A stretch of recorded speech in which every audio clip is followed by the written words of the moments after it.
38 ଦିନର ଯୁଦ୍ଧରେ ଯେତେ ଧମକ କି ଚେତେଇଲେ ବି ଥମୁନି ଇରାନ। ହରମୁଜ ପ୍ରଣାଳୀ ବନ୍ଦ ଯୋଗୁଁ ଟ୍ରମ୍ପଙ୍କର ମୁଣ୍ଡ ଆଉ କାମ କରୁନି। ଇରାନକୁ ଅଶ୍ରାବ୍ୟ ଆଉ ଅଶାଳୀନ ଭାଷାରେ ଗାଳି କରିଛନ୍ତି ଆମେରିକା ରାଷ୍ଟ୍ରପତି ଡୋନାଲ୍ଡ ଟ୍ରମ୍ପ। ଟ୍ରୁଥ ସୋସିଆଲରେ ଅତି କଦର୍ଯ୍ୟ କଥା ଲେଖିଛନ୍ତି ଟ୍ରମ୍ପ, ଯାହାକୁ କହିବା କି ଆପଣଙ୍କ ସାମ୍ନାରେ ତାକୁ ଦେଖେଇବା ବି ସମ୍ଭବ ନୁହେଁ। ଟ୍ରମ୍ପ ଖୋଲାଖୋଲି ଧମକ ଦେଇ କହିଛନ୍ତି ଯେ ଆସନ୍ତା ମଙ୍ଗଳବାର ଇରାନରେ ପାୱାର ପ୍ଲାଣ୍ଟ ଡେ ଆଉ ବ୍ରିଜ ଡେ ହେବାକୁ ଯାଉଛି। ଏହା ପୂର୍ବରୁ କେବେ ହୋଇନଥିବା ଭଳି ଗୋଟିଏ ଦିନ ହେବ ବୋଲି କହିଛନ୍ତି ଡୋନାଲ୍ଡ ଟ୍ରମ୍ପ। ହରମୁଜ को तुरंत खोल नचेत तुम्हें माने नर्करे पड़िब। ट्रम्प এই কথারু পুরা স্পষ্ট যে মঙ্গলবার দিন ইরান রে হয়তো কিছু গোটে বড় হই পারে, বড় ধমাকা হই পারে। ইরানর শক্তি কেন্দ্র ও প্রমুখ ব্রিজ গুড়িক উপরে আমেরিকা বড় ধরনের হমলা করিবাকু প্রস্তুত হইতিবা ये ट्रम्प কথা इंगित करुछि। सेपटे डोनाल्ड ट्रम्प धमकर जवाब भी देछि इरान। विभिन्न दूतावास सोशल मीडिया रे पोस्ट करी अमेरिका को 1980 मसीहार विफल सामरिक अभियान कथा मने पकाई दैछंती। सेतेबेलर फेल मिशन रो फोटो भी शेयर करिछि इरान। किंतु जो अल्टीमेटम जो कंट डोनाल्ड ट्रम्प देइथिले ताहा आजी सरीब। जो 48 घंटार अल्टीमेटम दिया जायथिला इरान को स्ट्रेट ऑफ हरमुज को खोलिबा पई, जेतेबेले से कंट आजी पुरुछि ता परवर्ती समय कौन आभिमुख्य अमेरिका रे रहिबो। कारण जो पोस्ट कथा हमें कहतुलु जोथरे अत्यंत अश्राव्य अशालीन भाषा रे गाली करिसंती डोनाल्ड ट्रम्प इरान को एवं ये अपशब्द मध्य कहिसंती, किंतु तार भितर आभिमुख्य कौन रहबा अमेरिकार ता उपरे समस्तंकर नजर। किंतु ईरान भी स्पष्ट करि सारिछि जे जदि कोनोसी पदक्षेप अमेरिका पटु निया जाय तेबे अमेरिका पाई मध्य नर्कर द्वार खोली दिया जिवो बोली ईरान पक्षरु मध्य जवाब दिया जायछि। अर्थात इरान पछगुंचा देबार कोनोसी चांस नाही, स्ट्रेट ऑफ हरमुज खोलिबो नाही। तेणु एबे अमेरिका राष्ट्रपति डोनाल्ड ट्रम्प को ऊपर रहिबो समस्तंकर नजर। वैदेशिक व्यापार विशेषज्ञ डॉक्टर मानस बेहरा आम सहित अधिक आलोचना पर जोड़ी होती। डॉक्टर मानस बेहरा आपको स्वागत करुछि ओटीवी रे। गोटे पटे जो डेडलाइन जो कंट देइथिले 48 घंटार डोनाल्ड ट्रम्प ताहा आजी सरुछि, किंतु तार भितरे जणे राष्ट्रपति अश्राव्य अशालीन भाषार अपशब्द कहबा आकु आपण केमते देखुचंती? ये डोनाल्ड ट्रम्पकर निराशा भाव बा असहायतापण को दर्शाउछि कि जे एठी उदाहरण सृष्टि करि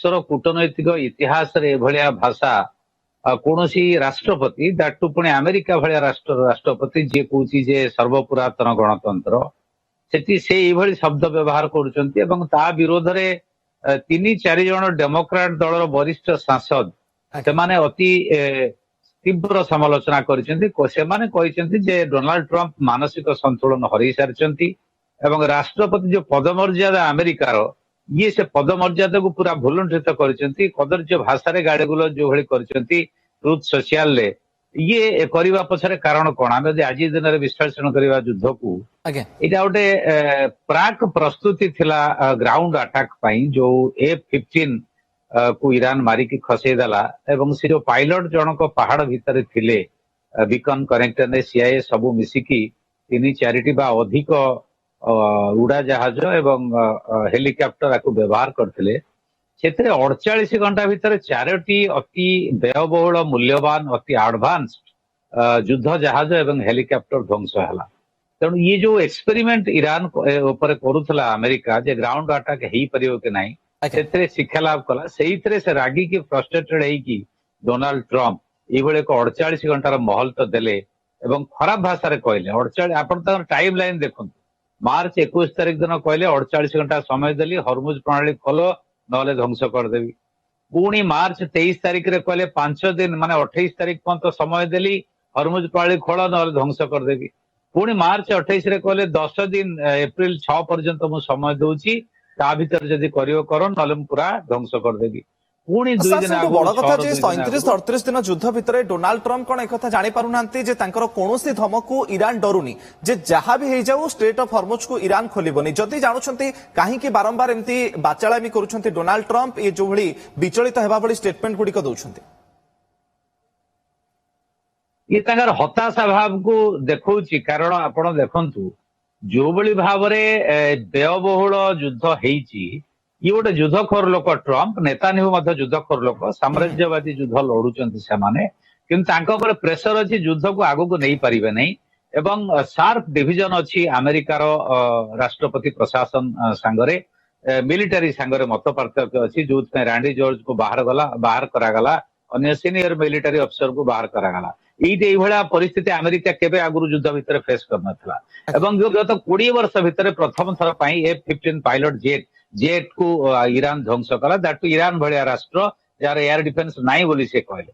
ତେଣୁ ଏଇ ଯୋଉ ବାଚାଳାମି କରିକି ମାନସିକ ସନ୍ତୁଳନ ହରେଇକି ଯାହା ପାରି ତା କହୁଛନ୍ତି ହରମୁଜ ମୋର ଦରକାର ନାହିଁ ପୁଣି କହୁଛନ୍ତି ମୁଁ ଧ୍ୱଂସ କରିବି। ଏଇଥର ଆମେ ସ୍ପଷ୍ଟ ଭାବରେ ଜାଣିପାରିବା ଯେ ପ୍ରଚଣ୍ଡ ହତାଶ ଭିତରେ ପ୍ରଚଣ୍ଡ ଚାପ ଭିତରେ ପ୍ରଚଣ୍ଡ ପ୍ରତିରୋଧ ଭିତରେ ଡୋନାଲ୍ଡ ଟ୍ରମ୍ପ ଅଛନ୍ତି ଯାହା ଫଳରେ ତାଙ୍କର ଭାଷା ଠିକ ରହୁନାହିଁ। କିନ୍ତୁ ବିଶ୍ୱର କୂଟନୈତିକ ଇତିହାସରେ ଯଦିଓ ସମାଲୋଚନା କରିଛନ୍ତି ସମସ୍ତେ ବିଶେଷ କରିକି ବିରୋଧୀ ଦଳ ଡେମୋକ୍ରାଟ ମାନେ ସିନିୟର ଯୋଉମାନେ ତାଙ୍କର ସ୍ୟାଣ୍ଡର୍ସ କୁହନ୍ତୁ ବା ଅଲଗା ମାନେ କୁହନ୍ତୁ ସେମାନେ ତୀବ୍ର ସମାଲୋଚନା କରିଛନ୍ତି। ଆମେରିକାର ଜନଗଣଙ୍କ ଆଗରେ ଆମେରିକା ରାଷ୍ଟ୍ରପତିଙ୍କର ଛବି ମଳିନ ହେଇଯାଇଛି। ସେହି ସମୟରେ ଇରାନ ରିଜେକ୍ଟ କରିଛି। କିନ୍ତୁ ଡକ୍ଟର ବେହେରା ଏ ଆସନ୍ତା 24 ଘଣ୍ଟା ଅତ୍ୟନ୍ତ ଗୁରୁତ୍ୱପୂର୍ଣ୍ଣ ରହିବ କି? କାରଣ ଯୋଉ ପୋଷ୍ଟ ଡୋନାଲ୍ଡ ଟ୍ରମ୍ପଙ୍କ ପକ୍ଷରୁ ସାମ୍ନାକୁ ଆସିଥିଲା ଯୋଉଥିରେ ସେ ଲେଖିଥିଲେ ଯେ Tuesday will be power plant day and bridge day, ଅର୍ଥାତ୍ ମଙ୍ଗଳବାର ଏ ମହାଯୁଦ୍ଧରେ କିଛି ଗୋଟେ ବଡ ଘଟିବାକୁ ଯାଉଛି କି? ଦିଟା ଅପସନ୍ସ ଅଛି। ଯଦି ଆକ୍ରମଣ କରନ୍ତି ବ୍ରିଜ ଉପରେ ବା ପାୱାର ପ୍ଲାଣ୍ଟ ଉପରେ ଇଲେକ୍ଟ୍ରିକ ଗ୍ରିଡ ଉପରେ ଇରାନ ପ୍ରତି ଆକ୍ରମଣ ଜୋରଦାର କରିବ। ଇରାନ ସେଥିପାଇଁ ପ୍ରସ୍ତୁତ। ଇରାନର ସେ କ୍ୟାପାବିଲିଟି ଅଛି। ଗତକାଲି ଦେଖିଥିବେ ଯୋଉ ହାଇଫାରେ ଯୋଉ ଜୋରଦାର ଆକ୍ରମଣ ହେଇଛି 2 ଜଣ ଇସ୍ରାଏଲର ମରିଛନ୍ତି। ଇସ୍ରାଏଲ ମଧ୍ୟ ଇରାନ ଉପରେ ଆକ୍ରମଣ କରିଛି 4 ଜଣ ମରିଛନ୍ତି। ତେଣୁ ଇଏ ଆହୁରି ଗୋଟେ ଭୟାନକ ସ୍ତରକୁ ଯୁଦ୍ଧ ଯିବ ଏବଂ ଦ୍ୱିତୀୟ ରୁଟ ଯୋଉଟା ଆମେ ଆଗରୁ ବି ଆଲୋଚନା କରିଛନ୍ତି ଯେ ବାବେଲ ମାଣ୍ଡେବରେ ଯୋଉଟା ଲୋହିତ ସାଗର ଦେଇ ଓମାନ ସାଇଡ ରେ ଗୋଟେ ଜଳପଥ ଅଛି ଯୋଉଥିରେ ମାକ୍ସିମମ୍ ଟ୍ରାଞ୍ଜାକ୍ସନ ବର୍ତ୍ତମାନ ଟ୍ରାନଜିଟ ହଉଛି ବା ଯିବା ଆସିବା କରୁଛନ୍ତି ଜାହାଜ ମାନେ ବିଭିନ୍ନ ସାମଗ୍ରୀ ନେଇ ତେଲଠୁ ଆରମ୍ଭ କରି ସାରଠୁ ଆରମ୍ଭ କରିକି ଆଲୁମିନିୟମ ଷ୍ଟିଲ ପର୍ଯ୍ୟନ୍ତ ସେଇଟାକୁ ହୁଥି ମାଧ୍ୟମରେ ବନ୍ଦ କରିଦେବ ସେ ସୂଚନା ଗାଲିବାବ ଦେଇ ସାରିଛନ୍ତି ଇରାନର ବାଚସ୍ପତି। ସେଇଟା ଯଦି ବନ୍ଦ ହେଇଯାଏ ପୁରା ଲାଇଫ ଲାଇନ ବନ୍ଦ ହେଇଯିବ ଏବଂ ବାହାରିନର ପୋଲକୁ ଯଦି ଉଡେଇ ଦିଏ ଇରାନ ତାହେଲେ ବାହାରିନ ସମଗ୍ର ଦୁନିଆରୁ ବିଚ୍ଛିନ୍ନ ହେଇଯିବ ସେ ସୂଚନା ବି ମିଳିଛି। ତେଣୁ ମତେ ଲାଗୁନାହିଁ ଇଏ ପୁଣି ଆଉ ଥରେ ଟାଇମ ଏକ୍ସଟେଣ୍ଡ କରିପାରନ୍ତି ଡୋନାଲ୍ଡ ଟ୍ରମ୍ପ।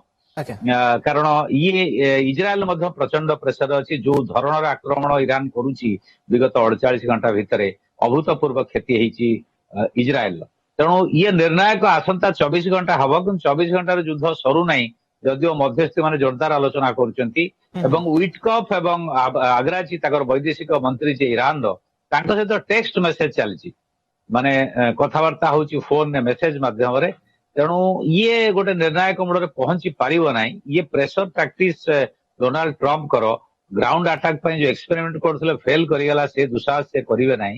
କିନ୍ତୁ ଯଦି ଆକ୍ରମଣ କରନ୍ତି ଏନର୍ଜି ସେକ୍ଟରରେ ସମଗ୍ର ମଧ୍ୟପ୍ରାଚ୍ୟକୁ ଅନ୍ଧାରକୁ ଠେଲି ଦେବାର କ୍ୟାପାସିଟି ସାର୍ କିନ୍ତୁ ସବୁଠୁ ବଡ କଥା ଯେ ଗୋଟିଏ ପଟେ ଆପଣ ଦେଖନ୍ତୁ ଯେ ଇରାନର ଆଭିମୁଖ୍ୟ ତ ପୁରା ସ୍ପଷ୍ଟ ଯେ କିଛି ବି ହେଇଯାଉ ଆମେରିକା ପାଇଁ ଷ୍ଟ୍ରେଟ୍ ଅଫ୍ ହରମୁଜକୁ ସେମାନେ ଖୋଲିବେନି, ଯୁଦ୍ଧରେ ପଛଘୁଞ୍ଚା ଦେବାକୁ ଚାନ୍ସ ନାହିଁ ଏ ବାର୍ତ୍ତା ଇରାନ ଦେଇ ସାରିଛି। କିନ୍ତୁ ଡୋନାଲ୍ଡ ଟ୍ରମ୍ପ ଯୋଉଠି ତାଙ୍କ ନିଜ ଦେଶରେ ଲୋକମାନେ ତାଙ୍କୁ ବିରୋଧ କଲେଣି, ଆର୍ଥିକ ସ୍ତରରେ ଆମେରିକା ବହୁତ ପଛକୁ ଗଲାଣି, ଆର୍ଥିକ ସ୍ତରରେ ବହୁତ କ୍ଷତି ସହିଲାଣି ଆମେରିକା, ଆଉ ଏଭଳି ଭିତରେ ପୁଣି ଥରେ ଏ ଯୁଦ୍ଧ କରିବାର ପୁଣି ଭୁଲ କରିବେ ଆମେରିକା ରାଷ୍ଟ୍ରପତି ଡୋନାଲ୍ଡ ଟ୍ରମ୍ପ ନା କିଛି ଗୋଟେ ପୁଣି ଆଲୋଚନା ପାଇଁ ପ୍ରସ୍ତାବ ତାଙ୍କ ପଟୁ ସାମ୍ନାକୁ ଆସିପାରେ? ନାଇଁ ମତେ ଲାଗୁଛି ଆଉ ଥରେ ପୁଣି ଏକ୍ସଟେଣ୍ଡ କରିବାର ସମ୍ଭାବନା ଅଛି ଡୋନାଲ୍ଡ ଟ୍ରମ୍ପଙ୍କର। ତାର କାରଣ ହଉଛି ଡୋନାଲ୍ଡ ଟ୍ରମ୍ପ ଏବଂ ନେତାନ୍ୟାହୁ ଇଏ ଯୁଦ୍ଧଖୋର ଲୋକ, ଯୁଦ୍ଧ ଚାହୁଁଛନ୍ତି। ତା ପଛରେ ମିଲିଟାରୀ ଇଣ୍ଡଷ୍ଟ୍ରିଆଲ କମ୍ପ୍ଲେକ୍ସ ଅଛି ଏବଂ ଇହୁଦୀ ଲବି ଅଛି। କିନ୍ତୁ ତାଙ୍କ ଉପରେ ଯୋଉ ହେଭି ପ୍ରେସର ଅଛି ସେ ଯୁଦ୍ଧକୁ ଯାଇପାରିବେନି। ମିଲିଟାରୀ ମନା କରୁଛି ଏବଂ ମଧ୍ୟପ୍ରାଚ୍ୟର ରାଷ୍ଟ୍ରମାନେ ମଧ୍ୟ ମନା କରୁଛନ୍ତି ଏକ୍ସେପ୍ଟ ବାହାରିନ ଆଉ ଏମିରେଟ୍ସ କୁ ଛାଡିଦେଲେ ଅନ୍ୟ ସମସ୍ତେ ମନା କରୁଛନ୍ତି। ତାଙ୍କର ପାୱାର ଗ୍ରିଡ୍ ନଷ୍ଟ ହେଇଯିବ, ଡିସାଲିନେସନ ପ୍ଲାଣ୍ଟ ନଷ୍ଟ ହେଇଯିବ, ତୈଳ ଭଣ୍ଡାର ଅଲରେଡି ନଷ୍ଟ ହେଇସାରିଲାଣି। ମଧ୍ୟପ୍ରାଚ୍ୟ ଅଲରେଡି 30 ବର୍ଷ ତଳକୁ ପଳେଇଲାଣି ମିଡିଲ ଇଷ୍ଟ, ଆହୁରି କେତେ ବର୍ଷ ପଛକୁ ଯିବ ସେମାନେ ମନା କରୁଛନ୍ତି। ଇସ୍ରାଏଲରେ ବିରୋଧୀ ଦଳ ମାନେ ମନା କରୁଛନ୍ତି, ଆମେରିକାର ବିରୋଧୀ ଦଳ ମାନେ ତୀବ୍ର ବିରୋଧ କରୁଛନ୍ତି। ତେଣୁ ଏତେ ପ୍ରେସରକୁ ଡୋନାଲ୍ଡ ଟ୍ରମ୍ପ ହ୍ୟାଣ୍ଡେଲ କରିକି ପୁଣି ଥରେ ଆକ୍ରମଣ କରିବେ ଏଇଟା ଯୁକ୍ତିସଙ୍ଗତ ନୁହେଁ। କିନ୍ତୁ ଡୋନାଲ୍ଡ ଟ୍ରମ୍ପ ପାଖରେ ସବୁ ସମ୍ଭବ କାରଣ ଯେହେତୁ ମାନସିକ ଭାରସାମ୍ୟ ହରେଇ ବସିଛନ୍ତି ସେ କଣ ନିର୍ଦ୍ଦେଶ ଦେବେ।